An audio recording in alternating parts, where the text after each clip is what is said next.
안녕하세요. 저는 두 아이를 키우고 있는 40대 엄마입니다. 이곳에서 많은 사연들을 접하면서 세상에 이런 일들도 있구나 생각하고 있었는데요. 최근 저에게도 그런 일들이 발생했습니다. 저는 늦은 나이에 결혼을 했습니다. 남편과는 30대 때 맞선으로 만나게 되었어요. 처음에는 남편이 크게 마음에 든 것은 아니었지만 대화를 나눠보니 저와도 잘 맞을 것 같다 생각이 들었었죠. 남편과 연애를 시작하고 나서 저는 3개월 만에 결혼을 하게 되었습니다. 늦은 나이에 결혼을 하다 보니 좀 서둘러서 결혼을 하게 되었죠. 결혼을 하고 나서 크게 문제가 있었던 것은 아니지만 시댁 식구들과는 잘 맞지 않았습니다. 특히나 남편의 형수와는 맞는 부분들이 별로 없었어요. 저는 결혼을 하면서 시댁에 들어가 살았었는데요. 그때마다 트러블이 있었던 것은 아주버님의 아내였습니다. 동서, 어제 내가 입었던 옷 벌써 세탁했어? 네, 왜 그러세요? 아니, 내가 말도 안 했는데 왜 옷을 빨았어? 오늘 입으려고 했단 말이야. 아니, 빨래통에 넣어두셨길래 세탁했죠. 오늘 입으실 거였으면 밖에 두셨어야죠. 아, 그래도 한번 물어는 봐야지. 내가 이거 자주 입는 거 알지 않아? 그냥 세탁기에 넣어버리면 어떻게 해? 형님은 성실하게 집안일을 해도 나에게 불만이었고 그렇지 않았을 때에는 게으르다며 이야기를 하기 바빴어요. 그렇지만 아주버님 회사에서 일을 하고 있었던 형님은 집안일은 하나도 손을 대지 않았습니다. 심지어 자신이 먹었던 그릇조차 치우지 않았고 오히려 제가 그것을 보고 치우지 않으면 저에게 뭐라고 이야기를 하곤 했습니다. 아니, 내가 이거 먹은 지가 언젠데 아직도 안 치웠어? 형님, 그래도 자기가 먹은 건 자기가 치워야죠. 이건 저희 돌쟁이 아이도 크면 다 알아요. 동서, 집에 있으면서 이런 것도 안 하려고? 어머님이 불쌍해서 걷어준 건데 집안일은 알아서 잘해야지. 근데 나보고 이것까지 다 치우라 이야기를 하는 거야? 양심도 없네. 형님, 저희 돈 없어서 합가한 거 아니에요. 어머님도 연세가 많으시니까 모시려고 합가한 거라고요. 아니, 누가 합가하래? 어머님 아직 건강한데 무슨 소리야. 동서 너무 뻔뻔하다. 아무튼 앞으로 집안일 좀 잘해. 결혼 전 남편의 말로는 형님은 자신에게 크게 관심이 없는 편이라고 했어요. 그런데 형님은 그동안 관심이 없었던 사이와는 다르게 마치 절친했던 하나밖에 없는 시동생을 빼앗은 사람처럼 저를 대하기 시작했습니다. 저는 그런 형님의 태도가 황당하고 어이가 없었지만 그래도 저는 형님에게 못되게 대하지는 않았어요. 동서, 너무 우리 시동생한테 무관심한 거 아니야? 서방님이 요즘 빼빼 마른 것 같네. 어머님이 뭐라고 안 한다고 지금 대충 살림하는 거야? 형님, 남편이 어디가 말랐어요. 결혼하고 살쪘다면서 요즘 운동하던데요? 아니, 몸이 약해지니까 운동하지. 동서, 어머님 밥도 좀 신경 써. 어머님이 아무리 나이가 많아도 여러 가지 드셔야지. 그렇게 대충 밥상 차리면 금방 가라는 것밖에 더 있겠어? 어머님, 제가 삼시세끼 다 잘 챙겨드리고 있어요. 거기다가 간식까지 드리는데 어떻게 더 챙겨드릴까요? 아니, 자주 챙겨드리라는 게 아니라 양보다 질을 더 신경 쓰라는 거지. 암튼 알았어. 형님은 저희가 결혼할 때만 하더라도 맞벌이로 겨우겨우 생활을 하고 있던 상황이었어요. 아주버님이 밖에서 나돌고 사업을 한다면서 이리저리 벌려놓은 일들이 많다 보니 생활이 제대로 이어지지 않았다고 하더라고요. 그러다가 아주버님이 정신을 차리고 일을 시작하게 되었고, 그게 정말 잘 되어서 한 달에도 직장인 월급의 몇 배만큼이나 벌어들일 정도가 되었습니다. 그러다 보니 형님의 콧대는 날이 갈수록 더욱더 높아지기 시작했습니다. 동서, 요즘 좀 힘들어? 아휴, 어머님한테 고기 좀 자주 사 먹이지 그랬어. 왜? 돈이 모자라? 말을 해야지. 돈 필요하면 언제든지 이야기하라니까. 우리 남편 요즘 사업도 잘 되고 좋더라고. 이게 다 나랑 결혼한 덕분이지. 네, 좋으시겠네요. 안 그래도 형님한테 물어보려고 했는데 저희 지금 사정이 안 좋아서요. 형님이 좀 집에 신경 좀 써주면 좋을 것 같아요. 그래? 아유, 우리 집은 맏며느리 없으면 안 된다니까. 형님은 계속해서 우리 앞에서 잘난 척을 했어요. 남편은 그런 형님의 태도에 콧방귀도 끼지 않았고 저 역시 관심이 없었답니다. 그도 그럴 것이 형님은 맏며느리라서 고생했다고 말했지만 남편의 말로는 결혼 이후 엄마에게 잘해준 적이 없다고 하더라고요. 아주버님, 일이 요즘 잘 되는 모양이야. 왜? 형수님이 자랑하지? 아니, 형님이 계속 이야기하더라고. 일이 잘 된다고. 그러면서 형님이 어머님 잘 챙기라면서 이야기를 하는데 참나. 아니, 그런 이야기를 해? 아니, 자기가 잘할 것이지.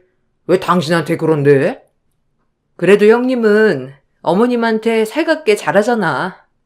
잘하기는? 남보다 못한 사이였지. 내가 엄마 모시고 살겠다고 하니까 망정이지.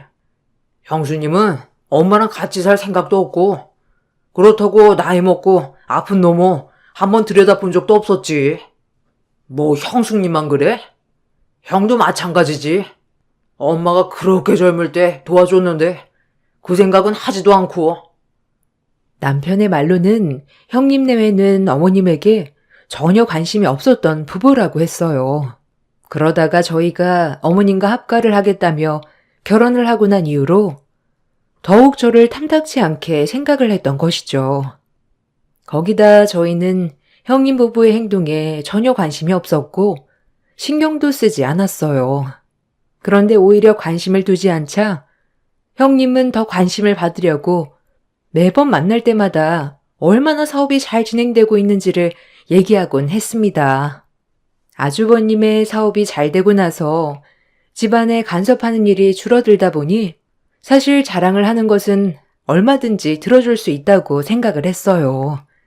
아주버님의 사업이 잘 되기 시작하면서 그쪽으로 좀 더 신경을 썼기 때문이었어요. 그렇게 아주버님의 사업이 잘 되기 시작한 초기에는 별다른 트러블 없이 지나가게 되었습니다. 그러던 중 남편이 직장에서 퇴직을 하게 되었어요.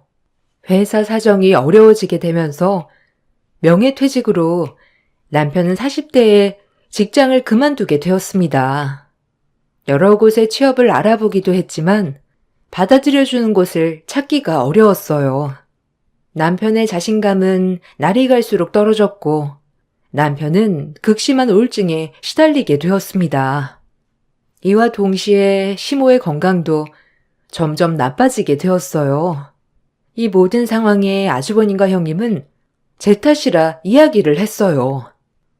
동서, 서방님 아직 우울하시대? 아니 좀 쉬면 어때서 그래? 동서가 서방님한테 막 뭐라 한 거 아니야? 형님, 제가 뭐라고 그래요. 저도 남편 조금 쉬었으면 좋겠다 생각을 하는데 본인은 그게 받아들여지지 않는가 보더라고요. 저도 많이 이야기하고 달래주고 있어요. 근데 아직도 그런다고? 아니 40대밖에 안 되었는데 동서가 엄청 뭐라고 한 거 아니야? 어머님도 그렇고 요즘 통 기운이 없어 보여. 아니 제가 뭐라고 그래요. 갑자기 일을 그만두니까 그럴 수밖에 없죠. 본인 의지도 아니었고. 아무리 그래도 말이야. 이상하지 않아? 일 그만두면 속 시원해야 하는데 그렇게 울증이 걸리다니 옆에서 뭐라고 한 게 아닌 이상? 형님, 제 탓이라고 하고 싶으신 거예요? 무슨? 내가 동서 탓이라고 했어? 말이 그렇다는 거지. 동서, 요즘 좀 예민하다. 어머님이랑 서방님이 아파서 그런 거야? 이런 것도 다 자격지심이야. 마음이 좀 넉넉해야 하는 일들이 잘 되지. 그런 못된 심보 가지고 있으면 잘 될 일도 안 된다고. 형님, 정 걱정되시면 형님이 어머님 모시세요. 아니 내가 어떻게 어머님을 모셔? 우리 남편 일 도와주는 것도 바쁜데. 형님은 마치 시모와 남편이 잘 되지 않은 일이 나의 탓인 것 마냥 이야기를 했어요. 제가 따질 때마다 그냥 해본 말이라며 이야기를 하면서 제가 너무 예민한 거라며 이야기를 했지만 저는 그런 형님의 태도에 황당했을 뿐이었습니다. 시모는 나이가 많이 드셔서 노안으로 인해 기운이 없으셨던 상태였어요. 그러다가 시모가 돌아가시게 되었죠. 남편은 그 이후로 경제활동에 대한 의지를 잃어버리게 되었습니다. 시모의 장례식 날, 첫째 날의 시숙은 잠시 왔다 갔을 뿐 자리를 함께 하지 않았어요. 심지어 조문객을 받는 날에도 시숙의 모습은 볼 수는 없었습니다. 형님에게 이야기를 해보았지만 형님은 오히려 저를 나무랐어요. 형님, 아주버님 언제 오세요? 그래도 어머님 돌아가셨는데 마지막 가는 길은 보셔야죠. 동서, 아니 마지막 장례할 때만 오면 되지. 왜 이렇게 이야기를 해? 바쁜 사람 이것 때문에 오라가라 해야 되겠어? 사업이라는 게 다 그런 거지. 무슨 이런 일로 계속 오라고 해? 형님, 그래도 아주버님 어머님인데 끝까지 함께 해야죠. 아유, 동서. 사업도 안 해보고서 무슨 말을 해? 우리가 알아서 잘할 테니까 신경 쓰지 마. 어차피 여기 장례하는 비용도 우리가 내는 건데 그렇게 따지면 우리가 더 잘하는 거 아니겠어? 우리 아니면 여기서 장례나 제대로 치렀겠냐고. 형님은 마치 돈으로 모든 것을 해결하면 되는 듯하게 이야기를 했습니다. 그런 형님의 태도에 저는 기가 막혔지만 그렇다고 해서 어머님의 장례식 날에도 형님과 싸울 순 없다고 생각을 하고 꾹 참게 되었죠. 장례가 끝이 나고 나서 시숙은 마지막 어머님이 화장을 하시는 시간에만 볼 수 있었습니다.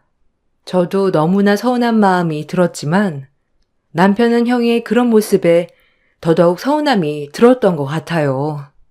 어머님께서 떠나고 난 후로 남편은 심한 우울증으로 공황장애까지 얻게 되었고 결국 경제활동을 더 이상 하지 못하는 상황까지 이르게 되었습니다. 그러자 저는 생계를 위해서 여러 가지 일을 시작했죠. 아침 일찍 요구르트 배달 일을 시작했고 그 후에는 다른 일을 하게 되었습니다.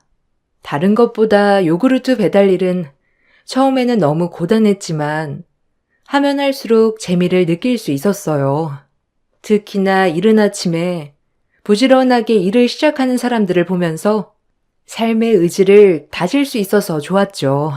요구르트 배달을 마치고 나서도 다른 낫일을 하고 저녁에는 부업을 하면서 생계를 이어나갔습니다. 중간중간 힘든 날도 있었지만 아무리 도움을 요청해도 형님은 한 번도 도와주지 않았어요. 경제적으로 힘이 들었다면 이해라도 했을 테지만 아주버님 내에는 매년 해외로 여행도 떠나고 외제차로 수시로 바꾸기도 했습니다. 심지어 어려운 지인을 위해서 투자도 했다는 소식을 듣게 되면서 가족이라 생각했던 것은 우리뿐이었구나 느끼게 되었어요. 살아가면서 많은 충격을 받기도 했지만 열심히 노력을 하다 보면 언젠가는 해뜰 날이 있을 거라 생각을 했었죠. 그렇게 열심히 일을 하던 중 어느 날 요구르트 배달 문의가 들어왔습니다. 네, 요구르트입니다. 아, 네, 안녕하세요. 저희 제트 기업이라고 하는데요.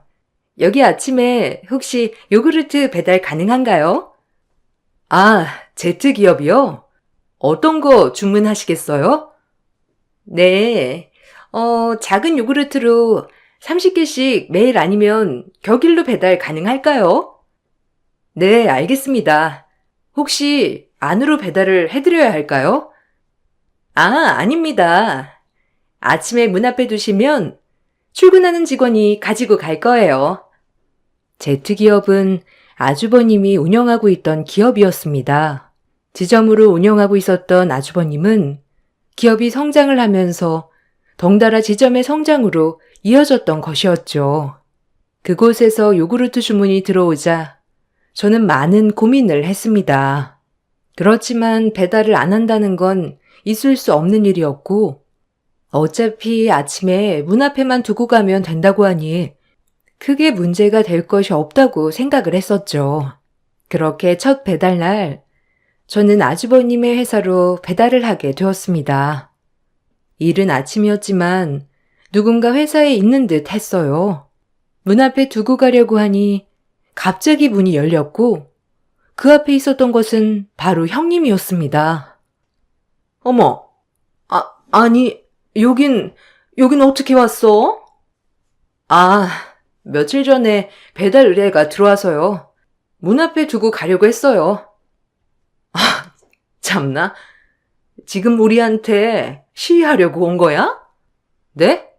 형님, 그런 게 아니라요. 배달 의뢰가 온 거라 저도 그냥 온 거예요. 아니, 여기 직원들 다 동서가 내 동서인 거 아는데 일부러 온 거잖아. 우리는 이렇게 잘 사는데 동서네가 이렇게 요구르트 배달하는 거 알면 다들 뒤에서 뭐라고 할 거야. 아니, 이걸 가지고 뭐라고 해요, 형님. 그냥 이거 두고 갈게요. 다들 출근하는 시간대에 잘 맞춰서 왔네. 우리 창피 주려고 그런 거지? 아, 그런 거 아니라고요. 저 이만 갈게요. 아니, 앞으로 오지 마. 요구르트 배달 절대로 여기 오지 말라고. 알아들어? 형님, 저희한테 의뢰온 걸 저희는 거절할 수 없는 거 형님도 아시잖아요. 지금 거부하는 거야? 그럼 그렇지. 역시 우리 창피 주려고 그런 거지? 아유, 당장 여기서 꺼지고 다신 여기 오지 마. 형님은 문 앞에 서 있는 저에게 구두발로 발길질을 하면서 당장 사라지라고 소리를 질렀습니다. 그런 형님의 모습에 왜 저렇게까지 할까 당황스럽기도 했지만 화가 너무나 나더라고요. 얼마 뒤 형님이 다급하게 저를 내쫓았던 이유를 알게 되었습니다. 누군가 계단을 올라와 놀라운 얼굴로 저희를 보고 있었기 때문이었어요. 당신 지금 뭐 하는 거야? 아니, 요구르트 안 받는데 갑자기 놓고 가서요. 죄송합니다, 회장님. 잠시 뭔가 착오가 있었나 봅니다. 일하면 그럴 수 있는 거지. 이 이른 아침부터 소란인가요? 죄송합니다. 일단 안으로 들어가시죠. 아주버님과 함께 오신 분은 아주버님의 지사 회장이었던 자회사 대표였습니다. 형님과 큰 소리를 오고 가는 것을 보고 아주버님은 당황한 얼굴로 올라오셨더라고요. 저는 아무 말 하지 않고 자리를 피하려고 했습니다. 그런데 저의 얼굴을 빤히 쳐다보시던 회장님께서 갑자기 저의 팔을 잡은 채 저에게 서둘러 말을 걸어오셨습니다. 혹시 7살 때 미아가 된 적이 있지 않나요? 네? 아니 그걸 어떻게... 그럼 그때 있었던 곳이 희망 보육원인가요? 네, 맞아요. 아이고, 저 기억 안 나나요? 미정이라고 제 딸인데. 미정이요? 그때 그 미정이 말씀하시는 건가요? 네, 맞아요. 그때 저희 집에 미정이랑 같이 찾아오셨죠? 이렇게 만나네요. 그간 그렇게 찾아도 찾을 길이 없었는데. 회장님은 저의 손을 잡으면서 눈시울을 붉히며 이야기를 하셨습니다. 그 모습을 보고 아주버님과 형님은 당황한 표정을 지으셨죠. 저는 회장님의 이야기를 듣고 나서 깜짝 놀랐습니다. 저는 8살 때 지금의 부모님께 입양이 되었거든요. 7살 때 사고로 인해서 미아가 되었던 저는 부모에 대한 기억을 모두 잃은 상황이었습니다. 그대로 보육원으로 옮겨지게 되었죠. 생활을 하면서 여러 친구들이 들어왔지만 쉽게 친해질 수는 없었어요. 여러 친구들 중에서도 유일하게 친하게 지냈던 친구가 바로 미정이라는 친구였습니다. 그 친구는 보육원에 들어온 이후로 선생님들과 단 한마디도 하지 않았어요. 물론 친구들과도 이야기를 하지 않았었죠. 그렇지만 미정이는 저에게 자신의 비밀을 모두 털어놓았습니다. 너 왜 여기까지 오게 되었어? 나는 사실 왜 여기 왔는지 기억이 안 나. 선생님이 내가 기억을 찾으면 엄마 아빠한테로 갈 수 있대. 넌 다시 돌아가고 싶어? 왜? 엄마 아빠 만나면 좋은 거 아니야? 난 다시 가고 싶지 않아. 난 그곳이 너무 끔찍했어. 너 엄마 아빠 기억이 나? 왜 선생님한테 이야기하지 않았어? 난 거기서 미움받았어. 내가 뭘 해도 엄마 아빠는 내 편이 되지 않았거든. 다시 돌아가도 똑같을 거야. 그냥 여기서 새로운 엄마 아빠 만나는 게 나을 것 같아. 왜 그렇게 생각해? 그래도 엄마 아빠랑 같이 있으면 좋은 거 아니야? 아니, 우리 집에는 할머니가 있는데 그 할머니는 나를 너무 미워해. 미정이는 저에게 놀라운 이야기를 해 주었어요. 할머니는 아들을 원하셨는지 미정이에게 매우 냉정하게 대하셨고 여자라서 쓸모가 없다는 이야기도 했다고 하셨죠. 그 얘기를 듣고 나서 엄마에게 말을 했지만 엄마는 전혀 반응을 하지 않으셨고 울기만 하셨다고 해요. 거기다가 엄마가 아빠에게 이야기를 해도 외면할 뿐 제대로 할머니에게 화를 내지 않았다고 하더라고요. 결국 이 가족에게서 더 이상 자신은 필요하지 않은 존재라고 생각한 미정이는 그대로 집을 나오게 되었고 아무런 이야기를 하지 않은 채 다시 입양이 되기만을 기다리게 된 것이라며 저에게 이야기를 했습니다. 저는 그런 미정이의 말을 듣고 마음이 너무나 아팠어요. 저는 기억하지도 못하고 있는 가족을 그리워하고 있었던 상황이라 미정이의 마음이 반대될 수도 있겠다 생각이 들었죠. 입양을 가기 전 저는 미정이에게 마지막으로 친부모를 만나러 가자며 제안을 하게 되었습니다. 미정이는 원하지 않았지만 저는 다음날 입양을 가야 하는 상황이라 지금이 아니면 기회가 없다고 이야기를 했죠. 그렇게 저는 미정이와 친부모의 집으로 향하게 되었습니다. 그동안 보육원으로 봉사를 오시는 분들이 작게 주었던 돈들을 모아 미정이의 친부모를 찾는데 사용을 했습니다. 겨우겨우 버스를 물어물어 알아보고 타고 나서 의심한 사람들에게는 할머니 댁으로 향한다며 이야기를 했습니다. 그 후에 미정이가 기억하는 동네를 찾을 수 있었고 그 동네에서 미정이의 부모님 이름으로 수소문을 내서 집을 찾았고 결국 미정이의 친부모를 찾을 수 있었어요. 미정이는 제게 고맙다는 증표로 금팔찌를 선물로 주었어요. 그렇게 미정이의 집을 찾아가게 된 저는 그대로 다시 보육원으로 돌아왔죠.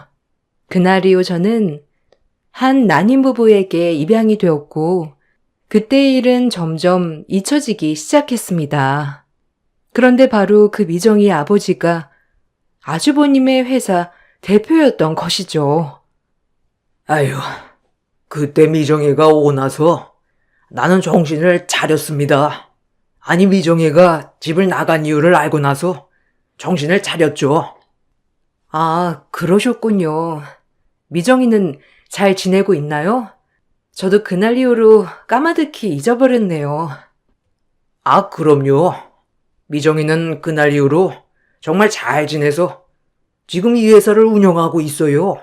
저도 이제 나이가 많이 들었고 자리를 물러나야 하는 시기라 저 대신 미정이가 이 일을 맡게 되었네요. 그동안 아무리 찾아도 찾을 수가 없어서 답답했는데 이렇게 만나게 되다니 너무 기쁩니다. 사실 죽기 전에는 다시 만나지 못할 수 있겠다 싶었거든요. 아, 미정이도 보고 싶네요. 미정인 사실 다시 돌아오고 싶지 않았다고 했는데 같이 있던 친구가 자꾸만 자신의 마음을 움직였다고 하더라고요. 선생님이 아니었으면 우리 미정이 다시 오지 못했을 겁니다. 정말 고맙다는 말을 하고 싶었어요. 아, 회장님, 말씀 낮추세요. 저는 그냥 미정이가 좋은 가족을 다시 만났으면 좋겠다고 생각했어요. 그때 당시만 하더라도 저는 미정이가 다시 가족을 만났으면 좋겠다는 생각에 했던 일이었지만 결국 그 가족에게는 잃어버렸던 하나밖에 없는 딸을 다시 만나게 되었던 일이 된 것입니다. 미정이 역시 그때만 하더라도 어린 마음에 집을 나가버렸고 무서운 마음에 입을 다물어 버렸지만 제가 가족을 찾아주면서 다시 일상으로 되돌아갈 수 있었던 것이죠. 그 후에 저는 미정이와도 만남을 갖게 되었습니다. 어머, 어쩜 이렇게 어릴 적이랑 똑같이 컸어? 너무 반갑다. 아버지가 너가 차고 있던 팔찌 보고 알아보셨대. 미정아, 너도 진짜 그대로다. 벌써 40년이나 지났어. 그런데 이렇게 그대로라니 너무 놀랍네. 난 종종 그 팔찌 차고 다녔지. 넌 어떻게 지냈어? 정말 세월 빠르다. 우리 그때 진짜 어렸는데 너 덕분에 나 다시 가족을 만났고 행복하게 잘 지낼 수 있었어. 너는 어떻게 지냈어? 그날 이후로 입양 갔다는 소식은 들었어. 너 찾으려고 했는데 이미 입양 간 가족들은 연락도 안 되고 너는 이름도 바꿔서 찾을 수가 없더라고. 나 입양 가서 그 집안 성씨랑 이름으로 다 바꿨어. 그래서 더 못 찾았을 거야.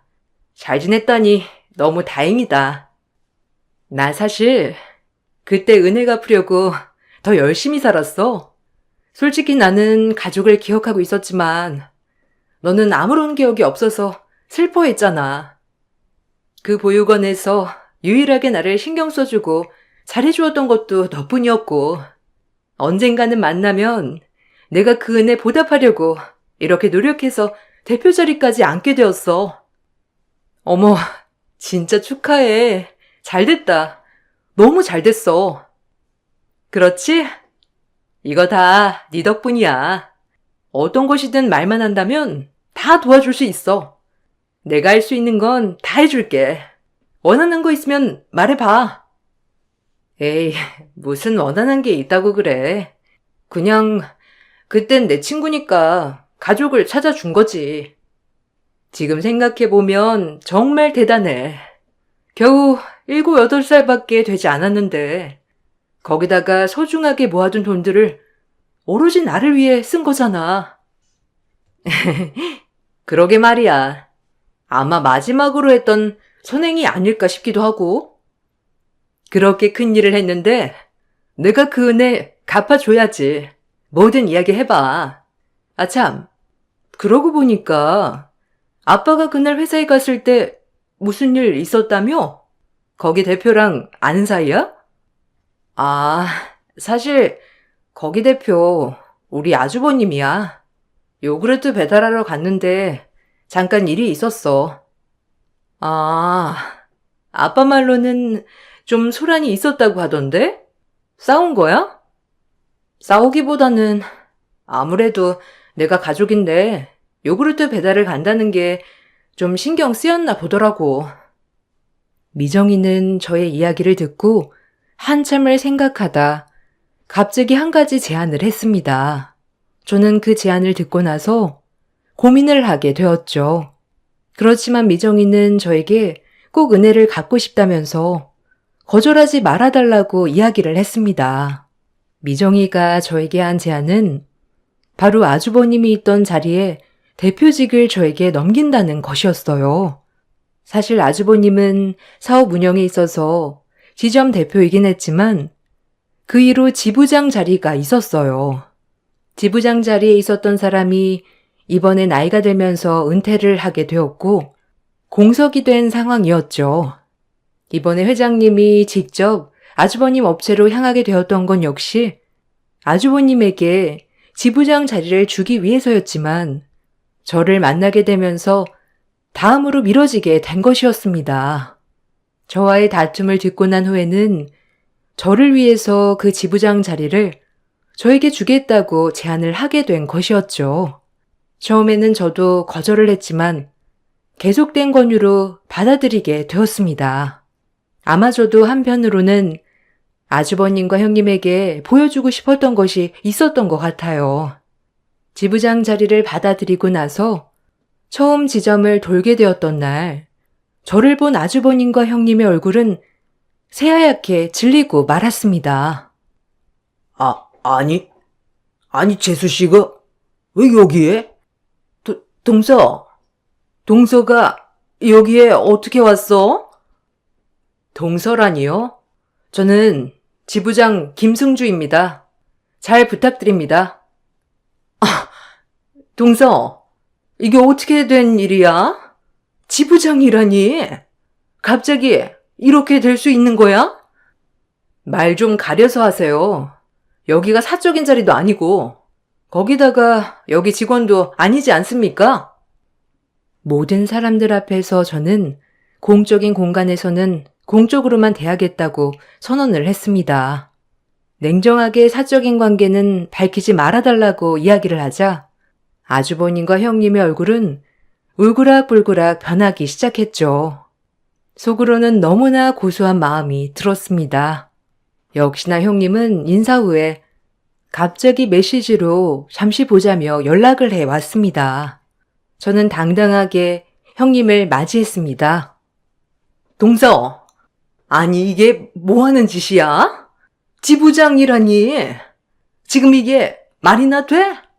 여기서 일을 해봤던 것도 아니고 이게 얼마나 잘못된 건지 알기나 해? 뭐가 잘못되었죠? 그러면 직원도 아닌 형님이 여기에 자꾸 오는 건 말이 되는 거고요? 형님은 여기 직원도 아닌데 매번 출근을 하시고는 직원들 부려먹지 않으셨나요? 그런 제가 너무한 걸까요? 아니면 형님이 너무하신 걸까요? 아니, 내가 부려먹긴 뭘 부려먹어? 그리고 지부장 자리는 원래 우리 남편이 될 거였는데 어떻게 동서가 될 수 있어? 그건 알 필요 없지 않나요? 조사를 해보니 아주버님 그동안 뒷돈을 여러 번 받으셨더라고요. 이거 다 증거 있는데 말씀드릴까요? 뭐? 뒷돈이라고? 우리 남편은 그런 거 할 줄 몰라. 무슨 소리를 하는 거야? 더 이상 직원이 아니신 분이랑 이야기할 필요는 없으니 나가주세요. 그리고 다시는 용건 없이 여기 오지 않으셨으면 좋겠습니다. 뭐라고? 황당한 얼굴을 하고 있는 형님을 밖으로 내보내고 나서 저는 시숙의 지금까지의 일에 대해서 다시 살펴보게 되었어요. 시숙은 지부장의 자리가 자신에게 올 것이라고 생각하고 여러 업체에 뒷돈을 받았던 정황이 있었습니다. 이를 먼저 확인을 하고 보고를 한 후에 시숙에게 이 사실을 이야기했습니다. 재수 씨, 이거 너무한 거 아니에요? 아무리 그래도 가족인데 이런 치부를 좀 덮어줄 수 있는 거 아니냐고? 아주버님, 사건이 커도 너무 크잖아요.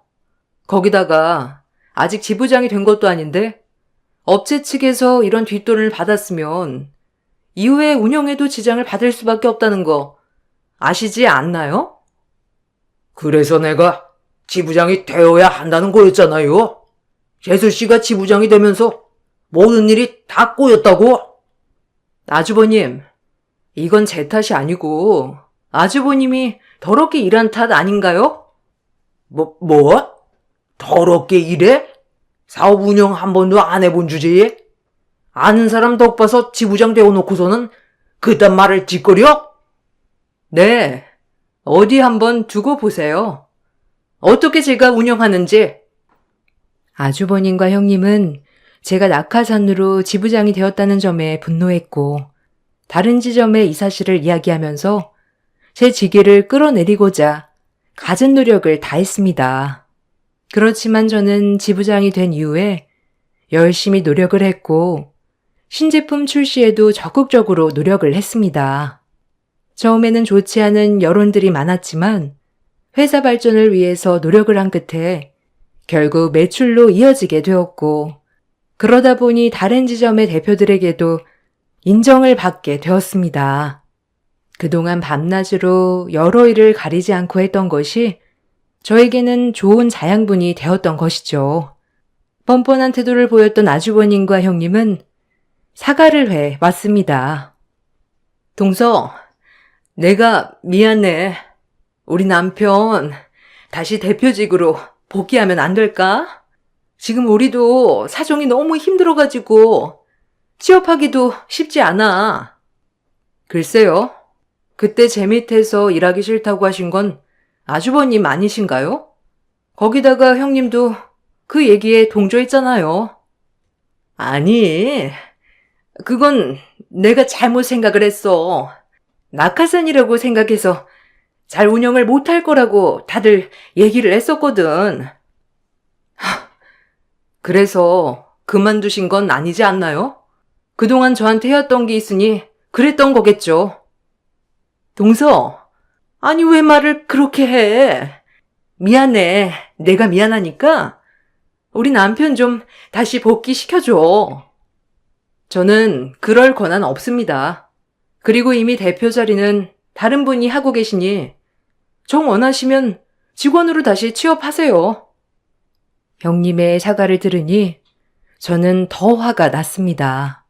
그렇게 어려웠던 시기에 도움을 줄 수 있음에도 불구하고 저희를 외면했던 아주버님과 형님이 생각났기 때문이었어요. 당장 아이들이 먹을 밥값도 없어서 쩔쩔매던 그 시기에 형님과 아주버님은 호화로운 생활을 즐기고 있었기 때문에 그때 생각으로 저는 용서해 줄 수 없었습니다. 그렇게 저는 더 독한 마음을 먹고 회사 생활을 이어나갔고, 업계에서는 전국에서도 판매율이 높은 지점들을 보유하고 있습니다. 시숙과 형님과는 더 이상 연락을 하고 있지 않아요. 남편은 지속적으로 우울증 치료를 받으면서 다시 일상으로 되돌아가기 위한 노력을 하고 있습니다. 자신의 잘못은 결국 부메랑처럼 자기에게 돌아온다는 걸 알게 되었습니다. 모든 분들의 선의가 다시 축복으로 돌아오시길 바라면서 이만 글을 마치겠습니다. 감사합니다. 안녕하세요. 저는 딸 하나 두고 있는 60대 후반 여자입니다. 작년에 제 딸이 결혼을 하게 되었는데요. 사돈댁과의 관계가 좀처럼 쉽게 풀리지 않아 긴장이 고조되어 가고 있던 찰나 결국 일이 터지게 되었습니다. 결혼을 한 지 6개월 정도 지났을 무렵 딸이 눈물을 흘리면서 저희 집으로 들어왔고 사위가 그 뒤를 따라 들어왔습니다. 난감한 표정으로 저와 남편에게 인사를 건넨 사위는 방으로 들어가 버린 딸의 상황을 설명했고 저희 부부는 자초지종을 듣게 되었는데 안사돈과 마찰이 일어난 걸 알 수 있었습니다. 결혼 전부터 신경이 쓰이더니 결국 일이 터지고 만 거였죠. 애초부터 결혼을 반대했던 안사돈은 딸에게 지속적으로 스트레스를 주입시킨 것 같았어요. 제가 모든 상황을 알 수 없으니 답답하기도 했고 처음으로 사돈댁의 반대가 앞으로의 결혼 생활을 힘들게 할지 모른다며 많은 고민을 했었지만 그래도 딸과 사이의 간절한 마음이 언젠가 사부인에게도 통할 줄 알았습니다.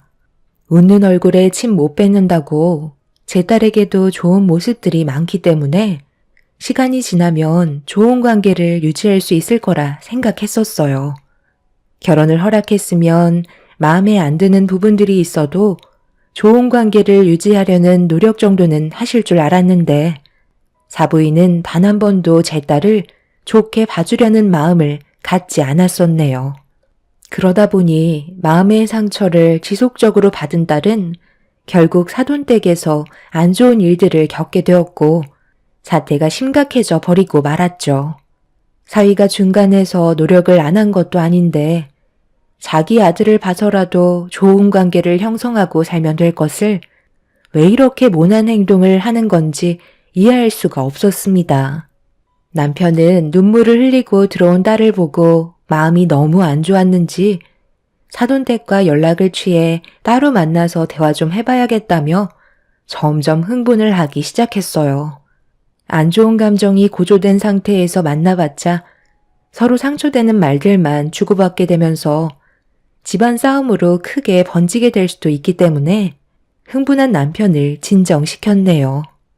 그날 사이와 꽤 오랜 기간 대화를 이어나갔어요.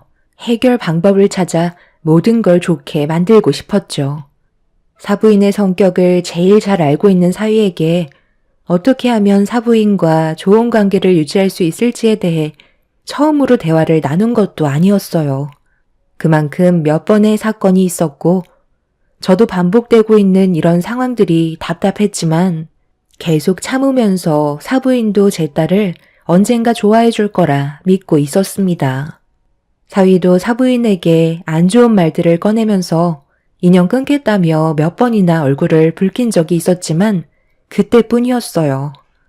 참는 것도 한계가 있는 건데 지속적으로 상처를 받고 있는 딸을 보면 저도 속이 끓을 수밖에 없었네요. 한 번 사는 인생 서로 좋게 웃으면서 살아가면 좋은데 사부인은 그렇게 하지 못하는 게 참 안타까웠습니다. 결국 사위와 대화 나눈 것도 항상 똑같은 패턴이라 해결 방법을 찾기 위해 사부인을 따로 만나게 되었죠. 사돈께서 갑자기 왜 저를 보자고 하신 거죠? 그냥 전화 통화만 하셔도 되는데 굳이 얼굴 볼 필요 있었을까요? 요즘 집안 분위기가 좋지 않은 상황이라 좋은 쪽으로 해결할 수 있는 방법을 찾기 위해 좀 뵙자고 말씀드린 겁니다. 안 좋은 상황이요? 글쎄요. 저는 지금도 아주 잘 지내고 있는데요. 저와 관련이 있다고 생각하시는 건가요? 며칠 전에 제 딸이 집에까지 찾아와서 눈물을 흘린 적이 있었어요. 그런데 알고 보니 그날 사돈댁에 다녀온 길이더라고요. 똑같이 자식 키우는 입장에서 제 딸이 상처를 받고 저희 집에 찾아왔는데 부모인 제 속은 어떻겠나요? 도대체 뭐가 마음에 안 드시는지 저는 그걸 알고 싶은 겁니다. 앞으로 건서방이랑 평생 함께 할 텐데 그럼 사부인과 한두 번 얼굴 볼 사이도 아닌 거잖아요. 뭐든 좋은 쪽으로 생각하면 이런 일도 없겠지만 제 딸이 마음에 안 드는 부분을 얘기해 주시고 해결 방법을 알려주신다면 서로가 좀 더 이해하고 웃으면서 세월을 보낼 수 있지 않을까요? 저도 그렇고 사돈도 적은 나이도 아닌데 이런 문제로 언제까지 얼굴 붉힐 수는 없는 노릇이잖아요. 양가 집안 더 큰 상처를 받기 전에 해결하고자 이렇게 얼굴 뵙자고 한 겁니다. 무슨 말을 하시는지 대충 이해는 갑니다만 저는 며느리한테 딱히 안 좋은 감정은 없는데요. 그냥 본인이 많이 부족해서 그런가 보죠. 저는 대놓고 뭐라고 한 적도 없을 뿐더러 일부러 상처를 주려고 부려먹은 적도 없습니다. 그냥 아무것도 하지 않고 관심을 끄는 것뿐이죠. 애초부터 마음에 들지 않은 며느리감이 저희 집에 들어왔는데 제가 뭘 바라겠어요? 그래서 아예 관심을 끊어버린 건데 그게 잘못된 건가요? 오히려 며느리 꼴 보기 싫다고 잔소리 해대가면서 온갖 상처되는 말들을 퍼부으는 것보다 저는 이게 훨씬 낫다고 생각하는데요. 어쩔 때는 무관심이 좋을 때도 있는 거예요. 무관심이 더 큰 상처를 줄 수도 있는 거죠. 아예 며느리로 받아들이지 않겠다는 거니 신경조차 쓰지 않겠다는 거잖아요. 투명인간 취급하고 있는데 제 딸이 당연히 상처를 받겠죠. 사돈은 이런 관계 유지가 최선이라고 생각하시는 건가요? 저는 무관심이 답이라고 생각하고 행동하고 있는 겁니다. 쓸데없이 감정 소모하고 싶지도 않고 괜히 스트레스 받아서 혈압 올라가느니 아무것도 안 시키고 말도 안 걸고 제 아들만 챙기면 아무 일도 일어나지 않는데 굳이 마음에도 없는 정을 줄 필요는 없잖아요. 사돈께서도 지금까지 인생을 살아오시면서 만나왔던 사람들이 전부 마음에 들었던 적은 없잖아요. 그러니까 지금 사돈께서 하시는 말씀은 앞으로도 제 딸은 며느리로 인정해 줄 일은 조금 더 없다는 말씀이신 거죠? 같은 연배이시다 보니 눈치가 빠르시네요. 아시잖아요. 애초부터 며느리로 받아들이고 싶지 않았는데 제 아들이 좋다고 해서 어쩔 수 없이 결혼 허락한 겁니다.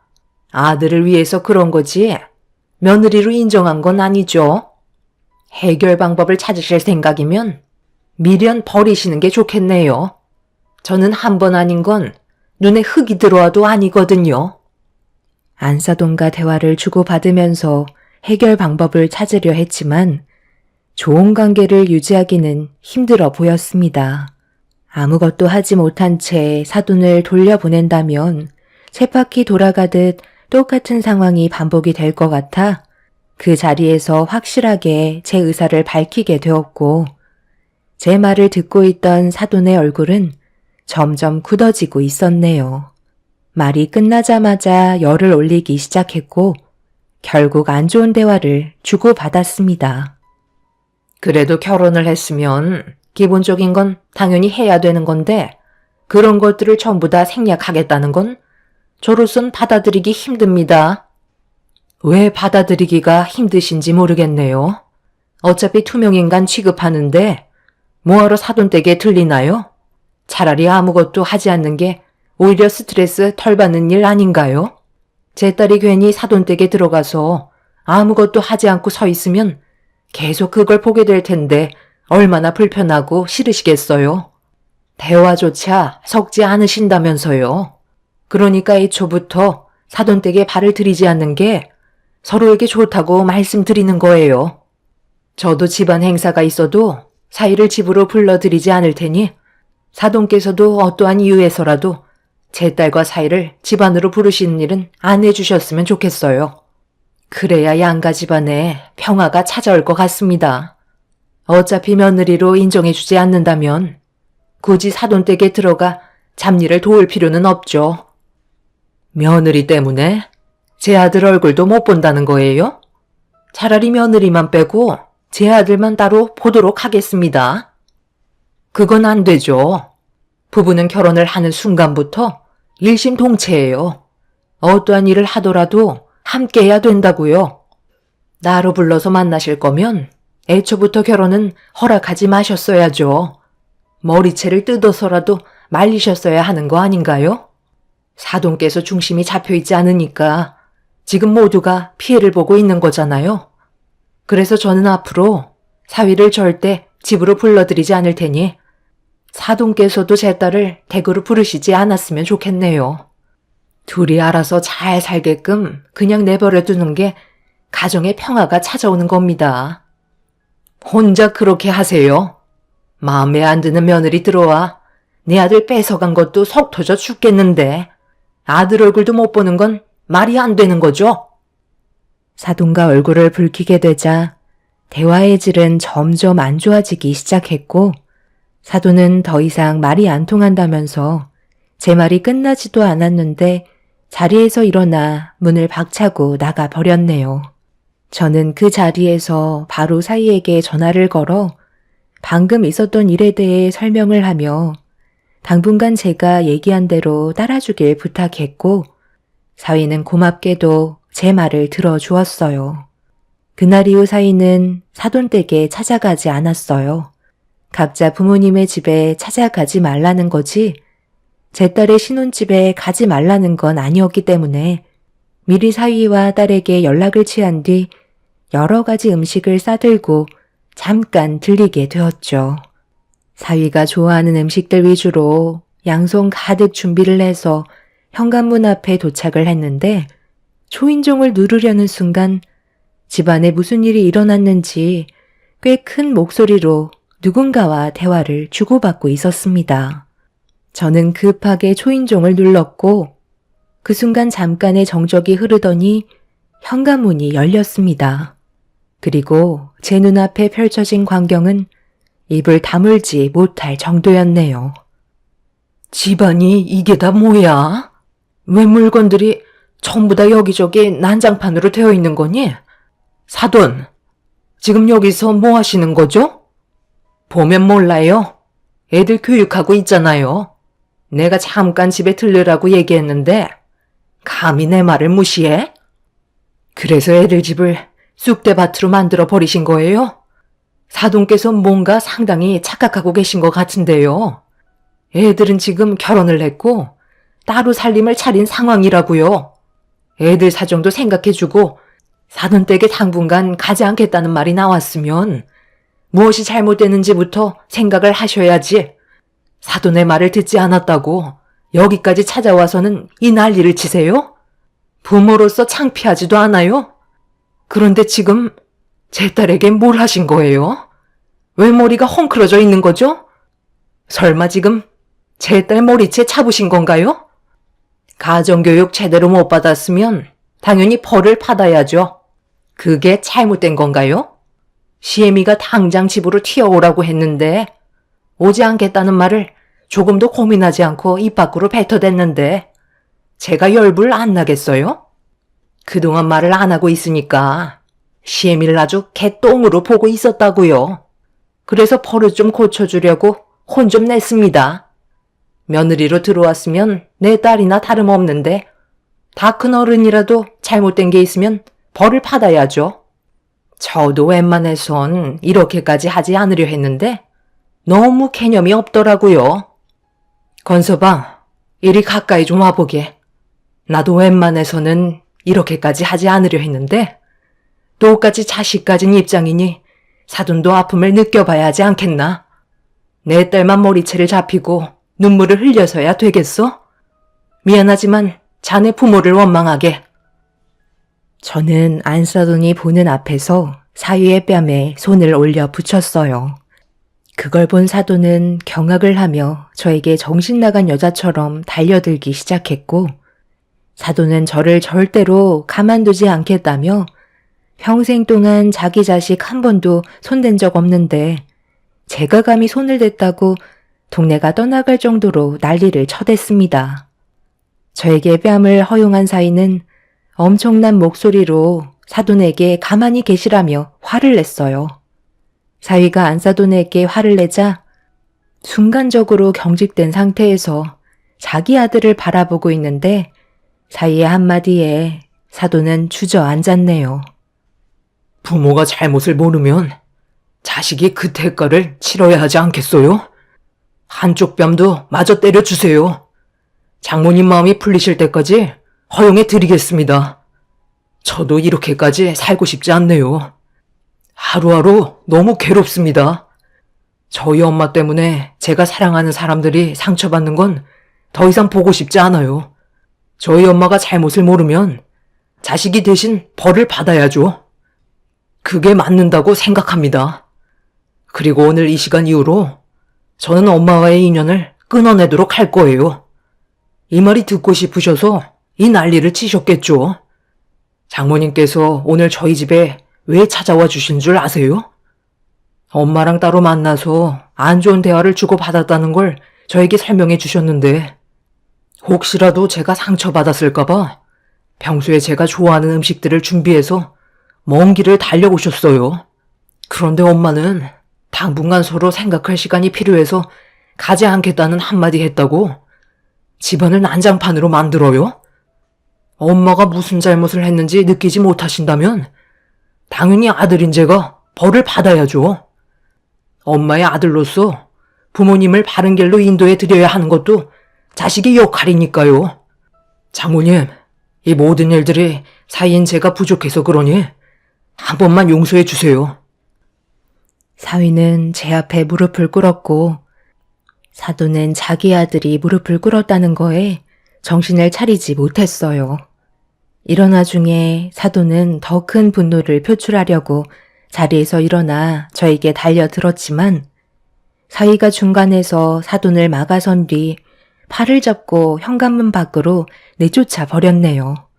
사위는 잠깐 바람 좀 쐬고 오겠다며 사돈을 모시고 어디론가 사라졌는데 사위의 얼굴에 손을 올려붙인 저는 온몸이 떨려와 그 자리에 주저앉아 너무 미안한 마음에 결국 눈물을 쏟아내고 말았습니다.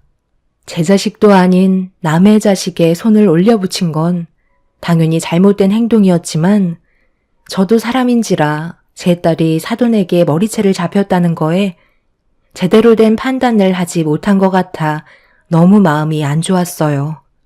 한참의 시간이 지나서야 어느 정도 진정이 된 저는 어질러진 집안을 정리했고 사위가 돌아오기만을 기다리고 있었습니다. 그렇게 늦은 저녁 시간이 되어서야 사위가 들어왔는데 확실히 안색이 좋지 않았어요. 알고 보니 사돈의 집에까지 다녀온 거였고 서로의 감정이 회복이 될 때까지는 한동안 얼굴을 안 보고 지내는 게 좋을 것 같다고 사돈 어른께도 상황 설명을 하고 돌아온 거였습니다. 저는 그날 사위의 손을 잡고 경솔한 판단으로 상처를 준 부분에 대해 너무 미안하다며 또다시 눈물을 쏟아내고 말았어요. 사위는 이런 제 마음을 알고 있는지 배가 고프다며 상황을 돌렸고 그렇게 함께 모여 늦은 저녁을 먹은 뒤 집으로 돌아오게 되었네요. 남편도 이런 상황을 알게 된 이후 걱정이 많았는지 앞으로 어떻게 살아야 할지 심각하게 고민을 하고 있었고 저 또한 안사돈과의 관계를 어떤 식으로 풀어나가야 할지 몰라 나를 꼬박 세우고 말았습니다. 그날 이후 한동안 양가 집안은 큰 사건 없이 조용한 시간들을 보내고 있는데 어느 날 꽤 늦은 저녁 시간대 사위에게 전화가 왔길래 받는 순간 들고 있던 핸드폰을 떨어뜨리고 말았습니다. 제 딸이 병원에 입원했다는 충격적인 소식을 접하게 되었죠. 남편과 저는 서둘러 병원으로 향했는데 딸은 머리와 다리에 붕대를 감고 있었어요. 자리를 지키고 있던 사위에게 어떻게 된 거냐고 상황 설명을 듣는 순간 경악을 하고 말았네요. 그날 사위가 야간 연장 근무를 하고 늦게 끝나는 바람에 밖에서 제 딸과 저녁을 먹기로 약속이 되어 있던 상황이었어요. 사위가 1층에 도착한 뒤 딸에게 연락을 취했고 서둘러 집 밖을 나서던 딸이 엘리베이터를 타려는데 수리 중이라는 문구를 보고 어쩔 수 없이 걸어 내려가고 있었습니다. 그런데 누군가 뒤에서 딸을 일부러 밀었다는 충격적인 말을 듣게 되었죠. 사위는 경찰에게 신고를 해놓은 상태라 곧 잡힐 거라고 얘기했지만 계단에는 CCTV가 없어서 누가 범행을 저질렀는지 알아내기가 쉽지 않은 상태였어요. 문제는 딸은 넘어지는 순간부터 기억을 하지 못하고 있었습니다. 이 소식을 듣게 된 사돈댁도 병원을 찾아왔고 누워있는 제 딸을 마주한 안사돈이 한마디 거들었네요. 그간 행실이 안 좋았으니까 이런 일을 당하는 거지? 다른 이유가 있겠어? 골절된 부분이 붙으려면 앞으로 몇 달간 움직이지도 못한다는데 그럼 그동안 내 아들이 수발을 들어줘야 한다는 건데 나는 또 그 꼴은 못 볼 것 같네. 머리도 다쳤다면서? 이상은 없다지만 앞날은 아무도 모르거든. 혹여나 나중에 문제라도 생겨서 다시 병원을 찾게 되는 상황이 생길지도 모르지. 이미 몸에 하자가 생긴 불량품인데 고쳐 쓴다고 해서 불량품이 정품으로 바뀌지는 않잖아? 계속 같은 곳에 불량이 날 텐데 그럼 내 아들이 계속해서 희생을 해야 된다는 건데 내가 그 꼴을 어떻게 봐? 이참에 이 결혼 다시 생각해보자. 어머님, 의사가 그러는데 머리는 다행히 크게 다치지 않았다고 했어요. 앞으로 살아가는 데는 문제 없다고 했으니까 너무 안 좋게만 보려고 하지 마세요. 최대한 빨리 회복하려고 회사 인사과에 연락해서 몇 달간 병가까지 냈어요. 어찌됐든 병가를 휴직했으면 월급도 못 받는 건데 그럼 내 아들이 손해보는 건 더 많다는 거잖아? 머리에 문제가 없으면 목발을 짚고 다녀서라도 회사는 다니는 게 맞는 거 아니야? 사부인, 이런 불량품을 제 아들에게 떠넘기실 생각은 아니시죠? 저는 받아줄 생각 조금도 없으니까 당장 데려가세요. 범인이 누군지도 잡히지 않았는데 괜히 며느리 때문에 내 아들한테까지 피해가 갈 수도 있는 거잖아요? 잡히지 않는 동안 얼마나 마음 졸이면서 살겠어요? 저는 불안해서 제 아들을 며느리 옆에 두지 못할 것 같네요. 처음에 인사 올 때부터 마음에 안 들더니 결국 이 사단이 벌어졌구먼.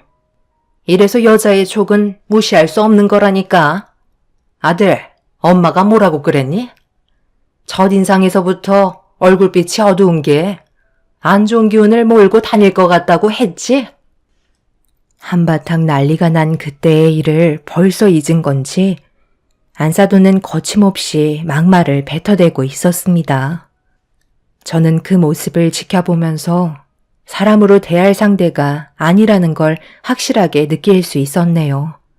제 딸을 불량품이라고 얘기하는 사돈을 가만두고 싶지 않았어요.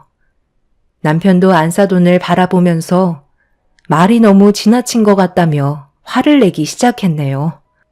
사돈의 얼굴만 마주하면 화를 불러일으키는 이런 상황들이 너무 싫었고 사돈 어른께서 힘들어하는 제 딸을 보고 대신 머리 숙여 용서를 구한 뒤 서둘러 자리를 피하셨습니다.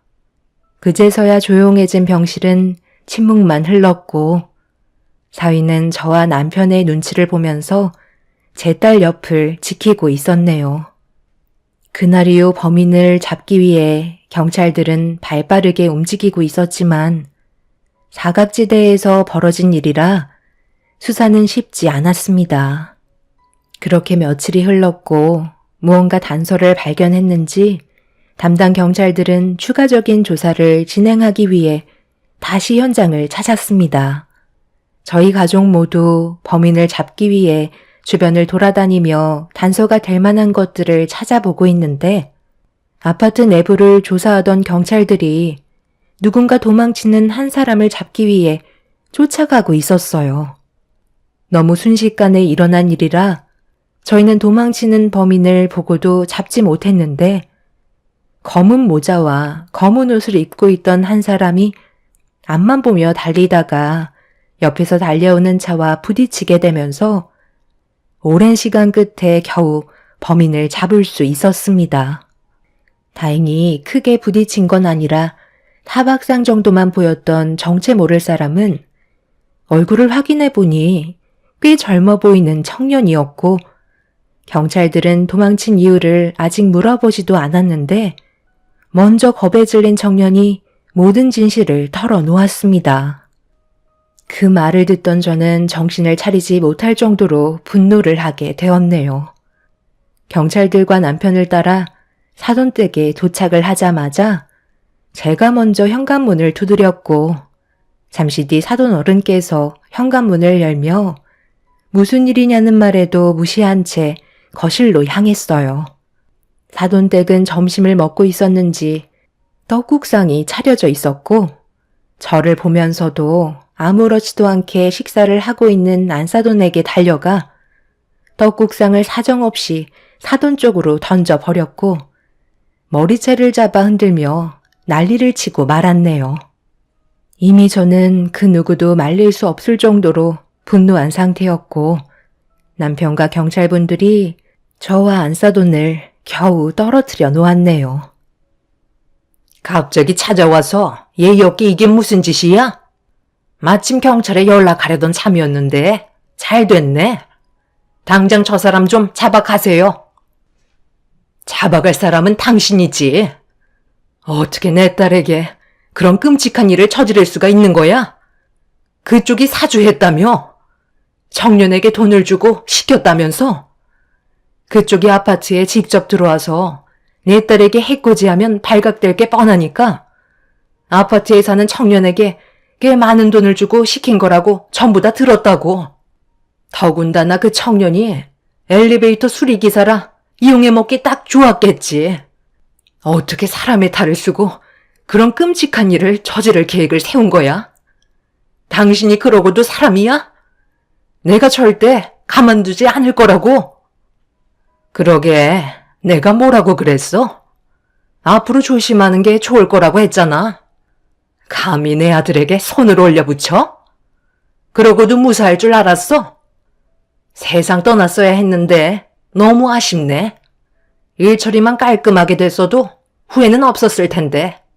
그 엘리베이터 기사가 생각보다 좀 맹한 것 같더라고. 그러니까 나를 왜 건드려? 사람 봐가면서 행동해야지. 내가 이번 일로 끝날 것 같아? 콩밥 먹고 나오면 그때 다시 한번 보자고. 나는 이미 붙잡힐 걸 각오하고 계획한 사람이야.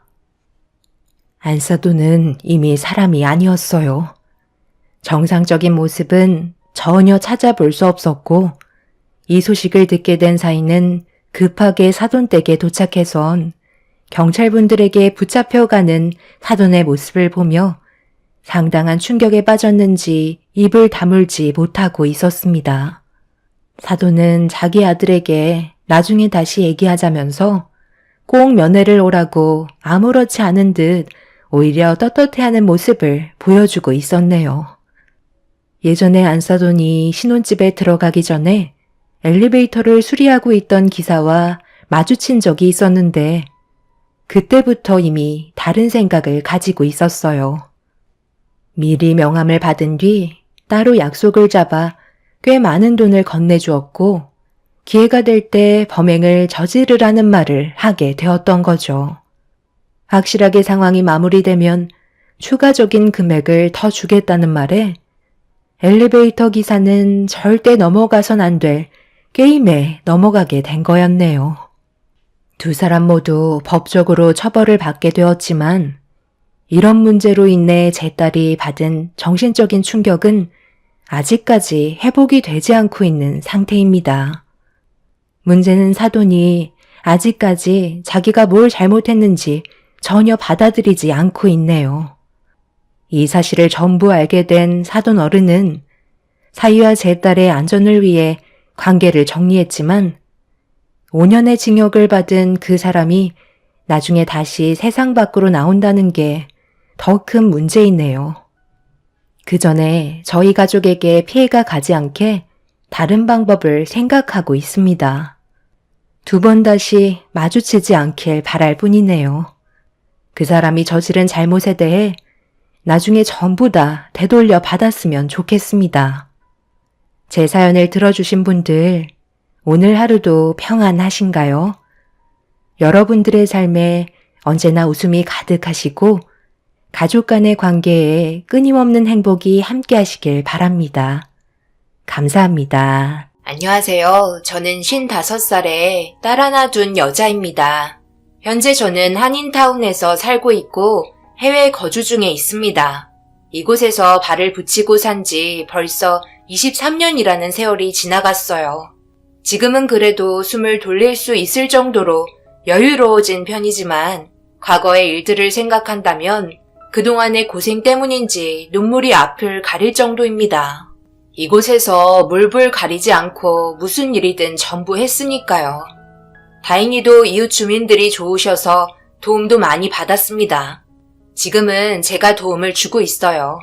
아무래도 경기가 좋지 않다 보니 금전적으로 어려움을 겪고 계신 분들이 많습니다. 제가 여기에 사연을 신청한 이유는 현재 외국에 살면서 한국은 어떤 식으로 살아가고 있는지 궁금하기도 해서 자주 듣게 되었어요. 그러다 보니 제가 겪은 일들도 생각이 났고 여러분들과 소통을 나눠보고 싶어 많은 고민 끝에 신청했습니다. 저희 동네 분들은 전부 다 알고 있을 정도로 남편과 저는 특별한 만남을 가지고 있었어요. 부모님과도 어느 정도 친분이 있었습니다. 저희 부모님이 먼저 해외에서 정착해서 살고 계셨기 때문에 저는 이곳의 국적과 한국 국적을 가지고 있어요. 저희 부모님은 이곳 한인타운에서 분식집을 운영하고 계셨어요. 그래서 항공사분들이 저희 분식집을 자주 애용하고 계셨습니다. 그때 저는 당시 한국에서 생활하고 있었는데요. 저희 부모님은 외국에서 오랜 세월 살다 보니 불편한 단점이 훨씬 더 많다며 저는 한국에서 정착해서 살아가길 바랐습니다. 하지만 저는 그런 삶이 싫었어요.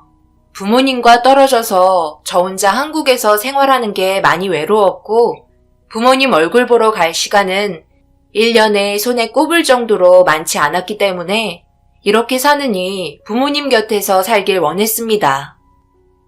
저 일 그만뒀어요. 이제 이렇게 떨어져 사는 거 힘들어서 못할 것 같아요. 1년에 저희 얼굴 볼 수 있는 날이 얼마나 된다고 생각해요? 이건 아니지 않아요? 여기 생활을 청산하고 한국으로 돌아갈 생각은 없으시잖아요. 여기 정리하고 한국 가면 돈은 어떻게 벌고? 여기는 그래도 관광단지이니까 장사가 잘 되는 편이지. 한국 가봐라.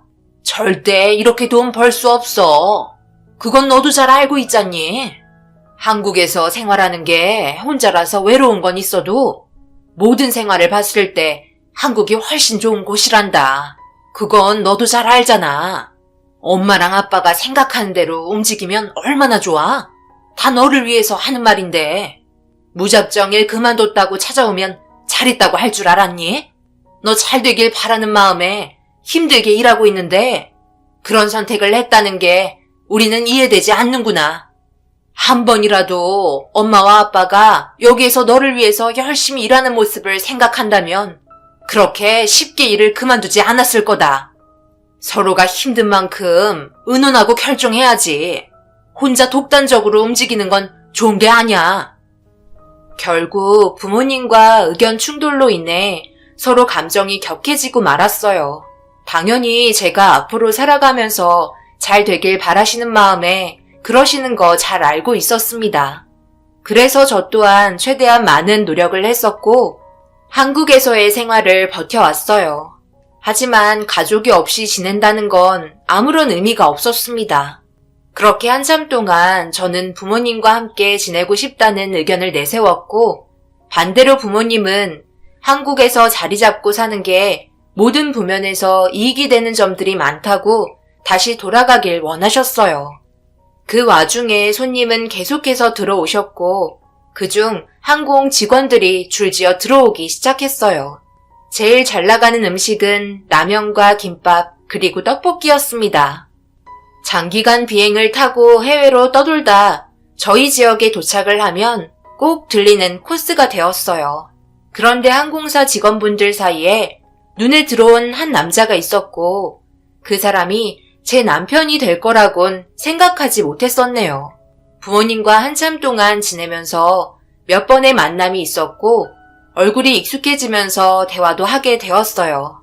아무래도 저희 부모님과 친해서 그런지 저도 자연스럽게 소개가 이어졌어요. 워낙 다른 삶을 살고 있는 사람이라 저와는 전혀 엮일 일이 없을 거라고 생각했었습니다. 그런데 자연스럽게 저에게 농담도 건네며 대화를 주고받으면서 점점 가까워졌고 부모님 몰래 좋은 감정으로 만나게 되었어요. 그리고 결혼에 대해 말이 나오면서 저희가 정식적으로 만나고 있다는 걸 솔직하게 얘기해드렸고 부모님께선 엄청나게 놀라셨는지 믿지 않으셨어요. 그때의 남편이 진심으로 좋은 만남을 가지고 있었다며 결혼에 대해 진지하게 생각하고 있다고 재차 얘기하자 그제서야 실감을 하셨습니다. 그렇게 저희 집안에 먼저 인사를 드렸고 그때의 남편과 시간을 맞춰 한국으로 돌아가 남편의 부모님께 인사를 드렸습니다. 저희와는 비교도 되지 않을 정도로 잘 사는 집안이었어요. 갑자기 우리 아들이 결혼하겠다는 말을 해서 내가 얼마나 놀랐는지 모른다. 평생을 혼자 살겠다고 그래서 엄마 마음을 어찌나 속썩이던지 그동안 마음고생이 너무 심했는데 이렇게 며느리감을 데려오니 꿈만 꾸는 것 같구나. 부모님은 해외에서 지내고 계신다며? 한인타운에서 분식집을 운영하고 계신다고 얘기 들었다. 해외에서 돈 벌기 쉽지 않을 텐데 고생 많으시네. 그럼 따로 하는 일은 없고 부모님 밑에서 일손 도와드리는 거니? 분식집 물려받아 계속 일할 생각인 거야? 네, 지금 현재까지는 그렇게 생각하고 있어요. 원래 한국에서 지냈었는데 혼자 사는 게 너무 외롭더라고요. 부모님과 떨어져 지내는 게 좋은 방법 같지는 않았어요. 부모님 운영하시는 식당도 성수기 때는 손님들이 너무 많아서 일손이 모자랄 정도예요. 그래서 해외에서 부모님과 정착해서 살기로 결정한 상태예요. 시모는 궁금한 점들에 대해 이것저것 물어보셨습니다. 아무래도 한국에 계시다 보니 결혼을 하게 되면 신혼집을 한국에 마련해서 살길 원하셨습니다. 여기에서 약간의 의견이 조율되지 않았어요. 일단 저도 생각을 해봐야 한다고 얘기했지만 시어머니는 저를 보며 탐탁지 않아 보이셨습니다. 아무래도 결혼 생활하면서 불편한 점들이 많을 거라고 생각하셨나 봐요. 무슨 일이 있을 때 자유롭게 왔다 갔다 할 수가 없어서 그 점이 싫으셨던 것 같았어요. 정말 오래간만에 한국에 왔지만 저는 한국이 고향 같다고 느끼는 것보다 오히려 힘들었던 기억이 많아 결혼을 해서도 해외에서 남편과 함께 지내고 싶었어요. 이 문제는 남편도 동의해서 진행하기로 결정한 건데 탐탁지 않아 하셨던 시어머니는 저와 남편의 결혼을 결국 반대하셨습니다. 순조로울 거라 생각하지 않았고 모든 게 원하는 대로 이루어질 거라고 예상하지 않았어요. 결국 집으로 돌아가기 위해 비행기 표를 끊고 기다리고 있는데 그때의 남편은 시어머니의 행동에 대해 불만이 많았는지 오랜 시간 전화통화를 하고 있었습니다. 그렇게 저는 다시 일상으로 돌아왔고 남편도 다시 일상으로 돌아갔어요. 서로 자주 연락하면서 최대한 좋은 방향으로 만들어 가기 위해 정말 많이 노력했어요. 그리고 저희가 진심으로 사랑하고 있다는 걸 느끼신 건지 결혼을 허락받을 수 있었고 정말 오래간만에 식당 문을 닫고 상견례를 하기 위해 부모님과 한국에 도착했어요. 부모님은 옛날의 추억이 떠올랐는지 입이 멈추지 않을 정도로 정말 많은 얘기를 해주셨습니다. 그렇게 약속된 상견례를 하기 위해 식당에 도착해 앉아서 기다리는데 밝은 얼굴로 저를 보며 다가온 남편의 모습을 보며 기분 좋은 시작으로 상견례가 진행이 되었습니다. 걱정했던 거와 다르게 분위기 좋게 식사 자리가 마무리되었고 저희는 그토록 원하던 결혼식까지 무사히 끝낼 수 있었어요. 남편은 항공기장으로 일을 하는 동안 많은 스케줄로 인해 함께 할 수 있는 시간이 많진 않았지만 그래도 평생을 함께 할 수 있어 행복했고 무사히 집에 돌아오기를 바랬습니다. 그렇게 신혼생활을 즐기고 있는데 시어머니한테 전화 한 통이 왔어요. 한국에는 언제 올 거니? 너희 결혼하고 나서 얼굴 한번 내밀고 1년이 다 지나도록 오지 않고 있잖아. 곧 명절도 다가오는데 어떻게 할 건지 우리 아들이랑 얘기해봤니? 내가 아들한테 전화해서 언제 올 거냐고 물어보면 시간 내서 한번 온다고 하더니 여태까지 연락 한 통 없구나. 이런 건 네가 옆에서 잘 처리해야 되는 거잖아. 이번 명절날 꼭 오길 바란다. 그때 날짜가 맞아야 갈 수 있을 것 같아요. 저희 남편도 비행시간이 비어야 시간을 낼 수 있잖아요. 그 전에라도 한번 들리도록 할게요. 내가 이래서 처음부터 반대한 거야. 한국에 신혼집 마련했으면 이런 일도 없는 거잖아. 남들은 며느리가 명절날 와서 전두 부치고 집안일도 전부 도와준다고 하더구만. 나는 며느리한테 대접 하나 받지도 못하고 이렇게 늙다가 세상 떠날 것 같네. 시어머니의 불만은 점점 더 커지기 시작했어요. 처음에는 그래도 저희 의견에 동의했지만 시간이 지나면서 저희와 의견 충돌이 점점 더 심해졌습니다. 결국 모든 일정을 끝내고 집으로 돌아온 남편에게 시어머니와 있었던 일에 대해 얘기하자 표정이 굳어졌고 명절날은 한국 운행이 계속해서 있을 거라며 나중에 따로 시간을 내서 가야 할 것 같다고 시어머니한테 따로 전화해서 설명하기 시작했어요. 그렇게 살아가면서 시어머니는 전화만 하면 저에게 막말을 퍼붓기 시작하셨습니다. 결혼을 했으니 이런 일들 또한 제가 감수해야 될 일이었어요. 그래서 아무 말 없이 시어머니의 말을 들어줬고 그런 관계가 계속 유지되면서 분위기가 심각해질 때쯤 저에게 임신 소식이 찾아왔고 뜻밖의 소식에 시어머니는 마음이 어느 정도 풀어진 것 같았어요. 임신을 했으니 조만간 한국에 갈 거라고 생각하셨는지 들떠 있었습니다. 남편과 저희 부모님은 임신 소식에 기뻐했고 오래간만에 저희 모두 한국으로 떠나게 되었어요. 겸사겸사 떠난 거라 저희 부모님은 여행 계획을 잡으셨고 며칠 되지 않는 시간에 저는 시댁에서 시간을 보냈습니다. 남편은 한국에 오면 항상 바빴어요. 워낙 많은 일들을 하기 때문에 제가 알지 못하는 부분들이 상당히 많았습니다. 그리고 저희가 한국에 오면 시어머니는 남편과 함께 그동안 못했던 볼일을 보느라 바삐 움직였고 저는 대부분의 시간을 시댁에서 집안일도 하고 시어머니가 시킨 음식 준비를 했어요. 그렇게 저녁 시간이 돼서야 들어온 시모와 남편을 위해 밥상을 차리고 있는데 뭔가 심각한 얼굴 표정을 받고 둘이서 거실에 앉아 계속해서 대화를 이어나갔어요. 주방에 있던 저는 무슨 대화를 하냐고 옆에 앉자마자 시어머니는 자리에서 일어나 저녁밥 준비는 다 끝났냐며 방으로 들어가셨어요. 남편은 별일 아니라며 씻고 온다고 샤워실로 들어갔습니다. 왠지 따돌림 당하는 것처럼 느껴지는 분위기 속에 기분이 상하려 했지만 그냥 참고 넘겼어요. 별일 아닌 것 같아 신경 쓰지 않기로 했습니다. 그렇게 며칠의 시간을 보내고 부모님과 저희는 다시 해외로 돌아갔어요.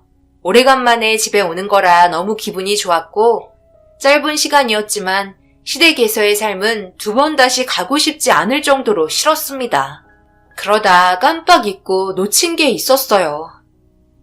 당신도 깜빡했지? 이번에 올라가면 꼭 했어야 했는데 언제 또 한국에 갈지 모르는데 어떻게 하지? 내가 한국에 갈 일이 있으면 그때 작성하면 되지.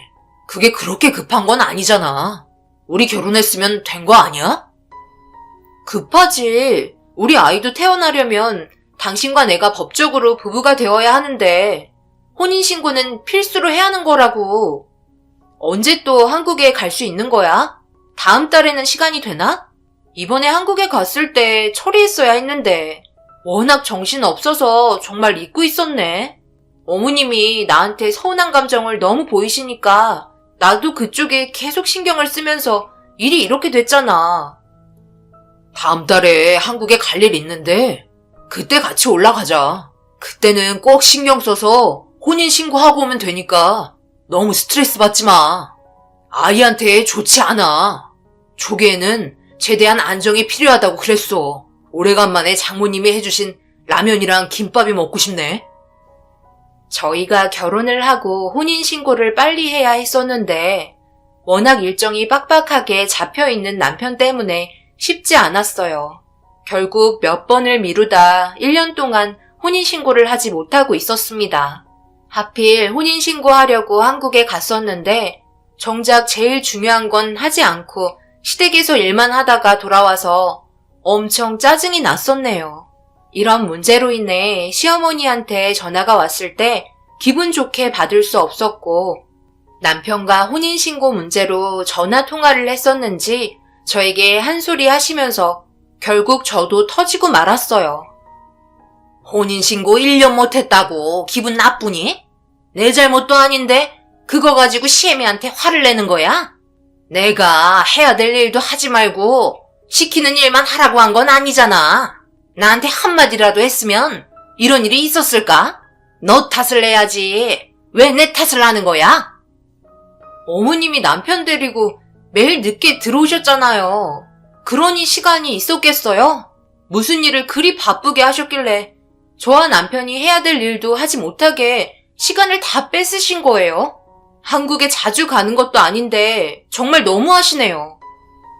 시모는 어이가 없다면서 자기 아들이랑 시간 보내는 것도 제 눈치를 봐야 하는 거냐며 화를 내기 시작하셨어요.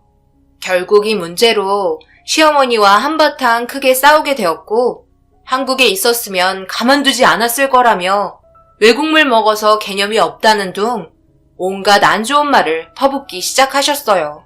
그렇게 한참 동안 시어머니와 싸우다가 전화를 끊었고, 남편에게 말이 들어갔는지 제가 좀 참지 그랬냐며 저를 되려 꾸짖었습니다.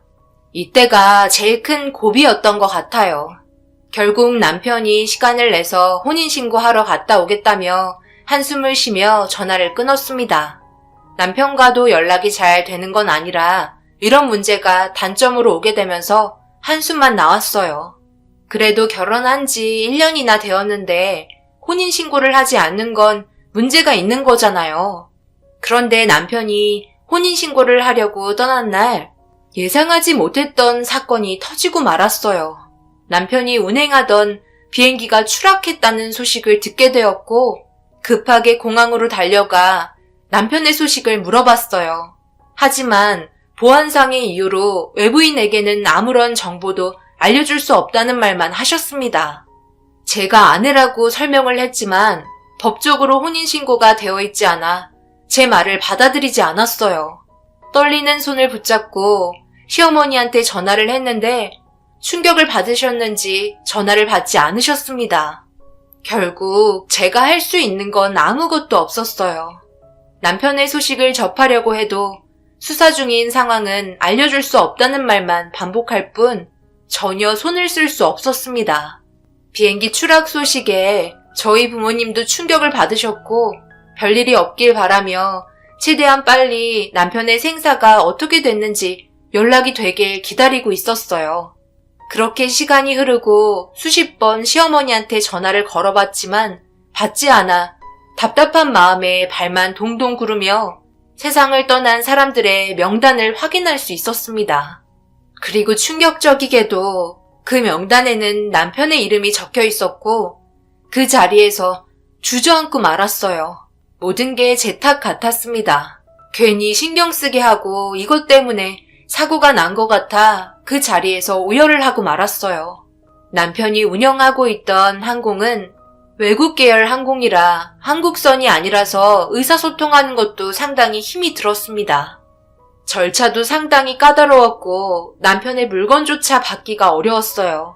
그런데 시어머니는 왜 전화를 받지 않는 건지 전혀 이해할 수가 없었습니다. 너무나 큰 충격으로 인해 받지 않는 건지 답답하기만 한 시점에 남편의 물건이 저에게 들어왔고 다 타버린 물건 몇 개만 있었어요. 비행기에 타고 있던 승객들은 전원 세상을 떠났다는 소식과 따로 장례를 치를 수 없는 상황에 많은 사람들이 추락한 비행기 근처에서 장례를 치렀습니다. 결국 남편이 남기고 떠난 건 뱃속에 있는 아이가 전부였고 추락한 비행기 앞에서 남편 떠나보냈어요. 그렇게 시간은 흘러갔어요. 법적으로 남편과 저는 아무런 관계도 아닌 상태로 끝이 나고 말았습니다. 시어머니는 남편의 사고 소식을 듣고 제 전화를 받지 않는 것 같았어요.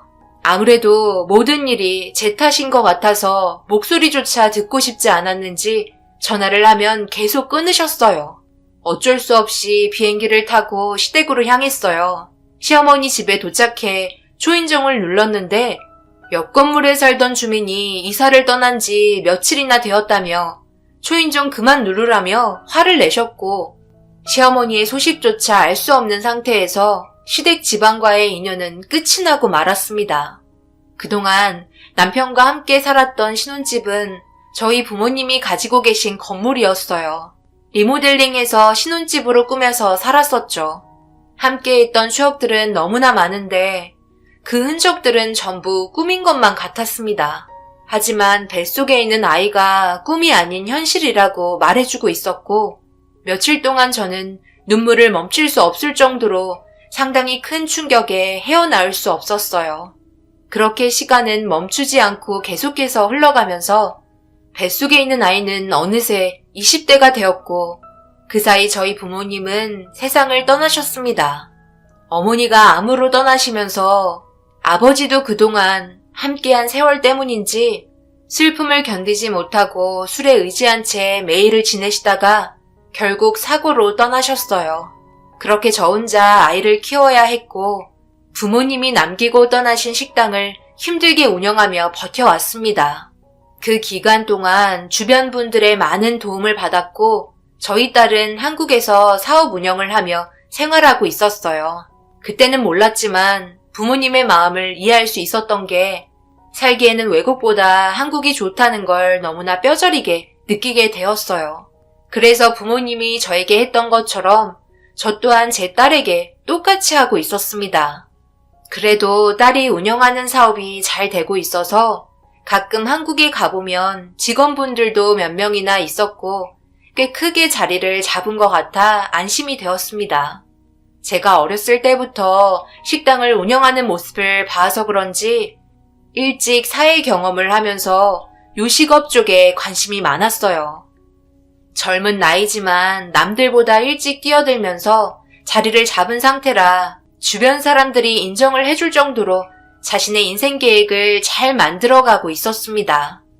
그런데 어느 날 전화 올 시간이 아닌데 딸에게 전화가 왔고 충격적인 말을 듣게 되었네요. 엄마, 나는 젊을 때 일찍 자리 잡고 싶어 했잖아. 그래서 괜찮은 사람 소개해주고 싶은데 괜찮겠어요? 뭐라고? 남자를 소개해준다고? 너 나이가 몇인데 벌써 결혼하겠다고 하는 거야?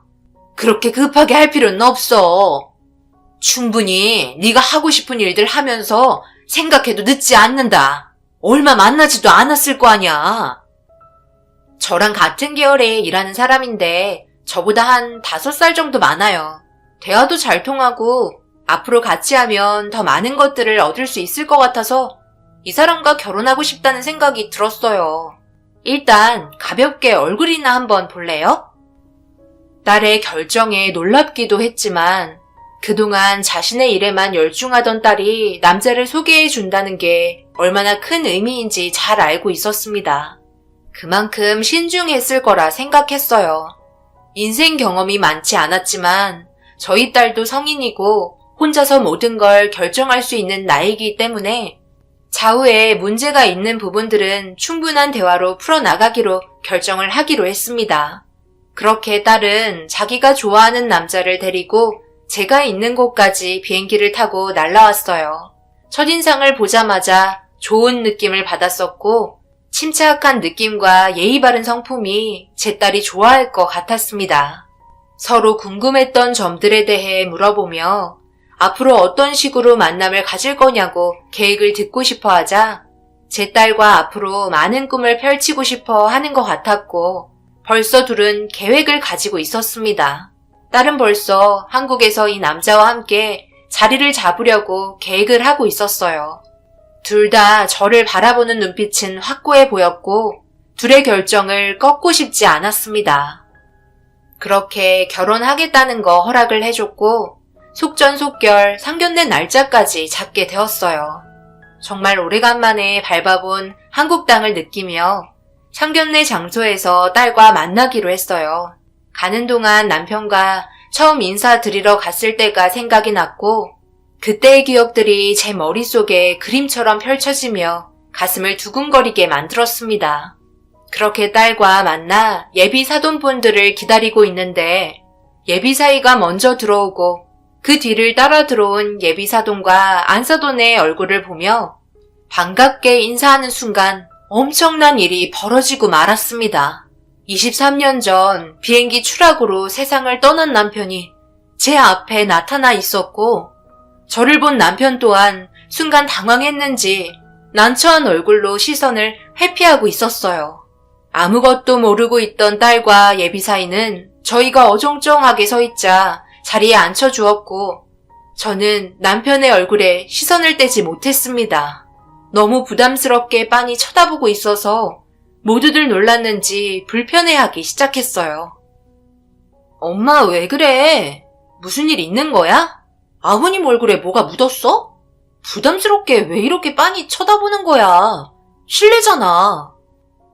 우리 남편이 워낙 잘생겨서 놀랐나 보다. 얼굴에 시선을 떼지 못하고 계시네. 저기요, 사돈. 얼굴 닳겠어요. 당신이 왜 여기에 있는 거야? 당신은 23년 전 비행기 추락으로 세상을 떠난 거 아니었어? 지금 이게 무슨 일인 거야? 비행기 사고? 그게 무슨 말이에요? 우리 남편이 비행기 사고로 세상을 떠났다뇨? 너희 엄마 정신이 이상한 거 아니니? 엄마, 왜 그래 갑자기? 사람 난처하게. 무슨 일 있는 거야? 혹시 두 분 서로 알고 계시는 사이예요? 아주 잘 알지. 너무 잘 알아서 내가 지금 무슨 말을 해야 할지도 모르겠다. 어떻게 된 건지 빨리 설명하라고요. 당신이 지금 그쪽 아들이랑 결혼시키려고 했던 며느리가 우리 사이에 생긴 자식인 건 알고 있어요? 우리 딸이라고요. 당신이 비행기 사고가 나서 23년 동안 단 한 번도 얼굴을 본 적 없었던 우리 딸이라고. 어떻게 된 건지 빨리 말해요. 남편은 얼굴이 사색이 돼선 자리에서 일어났고 이상한 사람 다 보겠다며 상견례는 없었던 걸로 하자며 밖으로 나가려고 하자 제가 팔목을 잡았고 그 모습을 지켜본 안사돈이 제 얼굴에 손이 날라왔습니다. 그리고 모든 상황이 엄청 안 좋아지기 시작했어요. 딸은 안사돈이 제 얼굴에 손이 올라가는 걸 보고 앞뒤 안 보고 손부터 올라가는 게 맞는 거냐고 소리치기 시작했어요. 결국 양가 집안 상견례도 하기 전에 아수라장이 되었고 서로의 안 좋은 감정은 좀처럼 진정이 되지 않았습니다. 그렇게 끝까지 입을 꾹 다물고 있던 남편이 드디어 입을 열면서 그동안 있었던 일에 대해 엄청난 사실을 털어놓게 되었어요. 모든 건 세상을 떠난 시어머니의 계획에 움직이고 있었습니다. 비행기가 추락했을 당시 남편은 운행을 하지 않고 있었어요. 남편은 벌써 저랑 만나기 5년 전부터 가정이 있던 상태였습니다. 지금의 안사돈과의 자식이 한 명 있었고 그 외 저와도 만남을 가진 거였어요. 그래서 그게 걸릴까봐 혼인신고도 계속 미룬 거였고 그날 남편이 운행해야 되는 비행기를 다른 항공기장이 대신 운행을 해주게 되었습니다. 그런데 하필 비행기가 추락하게 된 거였고 비행기 안에 있던 남편의 소지품을 보고 세상을 떠났다고 오해하고 있었습니다. 보안상 많은 걸 알려주지 않았기 때문에 저희는 그냥 그렇게 알고 있었던 거였어요. 시어머니는 하늘이 준 기회라고 생각했는지 남편을 설득시켜 더 이상 발목 잡히지 말고 저를 정리하게 만들기 위해 잠수를 타게 만들었고 개명까지 하면서 나중에 다른 항공사에서 계속해서 일을 하고 있었습니다. 그리고 시어머니는 급하게 이사를 가면서 흔적을 남기지 않았어요. 법적으로 아무것도 아닌 그냥 동거녀에서 끝이 나버린 저는 할 수 있는 게 없었고 뱃속에 있던 딸이 태어나고 여태껏 힘들게 살아오게 된 거였죠. 너무나 당황스러웠고 믿을 수 없는 일들로 인해 화가 머리끝까지 차오르고 말았습니다. 남편의 말을 들은 안사돈은 여태껏 자기를 숨기고 또 다른 자식이 있었냐며 소리치기 시작했고 남편은 아니라고 손을 절레절레 흔들고 있었어요. 배다른 두 명의 자식들은 서로 이루어질 수 없는 관계였고 딸은 충격적인 상황에 그 자리에서 주저앉고 말았습니다. 그래서 어쩌라는 거야? 당신은 그냥 짧게 재미 본 동거녀일 뿐이잖아. 이거 보여? 나는 이 사람이랑 법적으로 부부인 걸 증명하는 반지를 끼고 있다고. 당연히 혼인신고는 결혼하자마자 진행했지. 그쪽처럼 멍청하진 않다고. 더 이상 할 말 없으니까 이쯤에서 정리하는 게 좋을 것 같은데. 아들, 가자. 저런 더러운 사람이랑 엮이면 골치 아프다. 뭐라고요? 지금 우리 엄마한테 뭐라고 그랬어요? 더러운 사람이요? 더러운 사람은 우리 엄마가 아니라 아줌마랑 저 사람이죠. 말은 똑바로 해야지. 이래서 사람은 죄를 짓고 살면 안 돼. 어차피 다 드러나게 되어 있잖아. 이건 하늘이 절대 용서해주지 말라고 얘기한 것 같네요. 엄마, 가자. 내가 절대 가만두지 않을 거야. 저 사람들한테 꼭 복수할 거라고. 제 딸은 더 이상 그 자리에 있고 싶지 않았는지 저를 붙잡고 밖으로 나왔어요.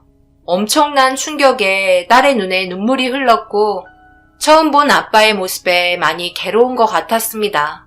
그렇게 딸의 집에 들어와 한참 동안 아무 말 없이 앉아 있는데 그동안 제가 알지 못했던 과거의 일들이 저를 너무 힘들게 만들었고 결국 남편의 배신에 눈물이 터지고 말았습니다. 딸은 차라리 잘 됐다며 저런 사람과 결혼해서 살았다면 더 안 좋은 일을 당했을지 모른다고 저를 위로해 주었습니다. 그렇게 다음날까지 잠 한숨 못 자고 창문만 쳐다보며 23년의 세월 동안 남편을 그리워했던 제 삶이 너무 한심했어요. 차라리 모르고 살면 좋았을 걸 왜 이런 식으로 밝혀지게 된 건지 너무 가슴이 아팠습니다. 딸은 겉으로 아무렇지도 않은 척 보였지만 저처럼 많이 힘든 걸 알고 있었어요. 저를 보며 밝게 웃으면서 출근을 했고 저녁에 외식이나 하자고 얘기하곤 나갔습니다. 그렇게 조용한 딸의 방에서 밀려있는 집안 정리를 하고 있는데 책상 옆에 하나의 액자가 엎어져 있는 걸 확인했고 뒤집어 보니 남편과 제가 젊었을 때 단둘이 찍었던 사진이었어요. 딸은 아빠에 대한 좋은 감정으로 여태껏 열심히 살아왔는데 한순간에 모든 걸 엎어버리고 상처를 받게 만들었습니다. 23년의 세월 아무것도 보상받을 수 없는 현실이 너무 힘이 들었어요. 그렇게 저녁 시간이 되고 딸의 전화에 함께 저녁을 먹으러 약속 장소에 나갔는데 그 자리에 충격적이게도 남편과 안사돈이 딸 앞에서 무릎을 꿇고 있었습니다. 예상하지 못한 장면에 얼떨떨해하고 있는데 딸의 한마디에 두 사람은 저에게 달려와 용서해달라며 애원하기 시작했어요. 그 이유는 예비 사이였던 그놈에게 문제가 있었습니다. 딸이 가지고 있던 서류를 저에게 보여줬고 그 안에 있던 것들은 예비 사이가 그동안 빼돌린 딸의 회사에 공금을 횡령했던 서류들이었습니다. 딸은 예비 사이를 사랑했기 때문에 진실을 알고 있었지만 사랑했었던 만큼 용서해주며 넘어갔었는데 이번 일이 터지면서 딸이 공금 횡령죄로 고소를 진행한 상태였고 막대한 자금에 대한 손해배상 소송과 함께 형사처분을 기다리는 실정이었습니다. 이 문제가 커지면 안사돈의 사업에도 문제가 생기는 거였어요. 같은 요식업을 하고 있었기 때문에 모든 비리가 밝혀지게 되는 상황이었습니다. 하지만 딸은 절대 용서하지 않았고 저에게 손이 발이 되도록 빌었지만 끝내 모든 상황은 되돌릴 수 없었어요. 결국 안사돈이 운영하던 요식업 또한 딸과 계약했던 모든 것들이 해약이 되면서 그에 따른 손해배상과 함께 자기 아들의 죄가 드러나면서 한순간에 바닥으로 떨어진 이미지로 결국 크게 운영하던 회사는 회복 불능 상태로 망하게 되었습니다. 결국 받은 대로 되돌려주는 딸의 행동에 충격을 받은 남편은 결국 너무 큰 충격을 받아들이기 힘들었는지 뇌출혈로 쓰러진 상태로 알고 있습니다. 자신들이 저지른 행동을 다시 되돌려받게 되었어요. 그동안 숨기면서 두 발 뻗고 잘 살았으니 그에 따른 벌을 받아야 한다는 건 당연한 것 같아요. 하늘은 이 사람들을 절대 용서해주고 싶지 않았나 봅니다. 결국 제 딸이 모든 걸 갚아주었고 더 이상 한국에 있고 싶지 않다며 모든 걸 다른 사람들에게 처분하고 현재 저와 같이 살고 있습니다. 아마 딸도 이런 상황에서 혼자 살아간다는 게 힘들 것 같다고 생각하고 있는 것 같아요. 겉으로는 강해 보여도 속은 여린 딸이 얼마나 가슴 아팠겠어요. 앞으로 저희 가족에게 좋은 일들만 있었으면 좋겠습니다. 그래도 지금은 딸과 매일을 함께해서 행복하네요. 제 사연을 들어주신 모든 분들 항상 웃음 잃지 마시고 언제나 좋은 일 가득하시길 기도드리겠습니다. 감사합니다.